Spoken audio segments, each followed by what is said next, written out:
ये देखें जी मसाला भी देखिए कितना अच्छा सा जो है वो भुन चुका है और ऑयल जो है वो देखें सेपरेट हो चुका है। और दूसरे चूल्हे पे मैंने रखा हुआ है पानी गर्म होने के लिए। अब इसकी भुनाई हो चुकी है, इसमें मैं गर्म करके पानी डालूँगी और ताकि ये जो सा थोड़ा सा इसका शोरबा जो है वो अच्छा सा बन जाए।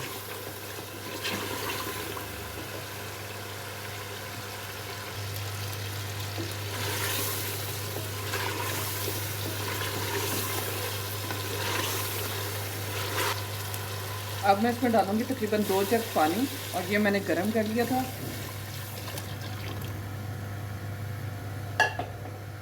और अब इसे कवर करके पकने दूँगी ताकि ये शोरबा थोड़ा सा इसका गाढ़ा हो जाए।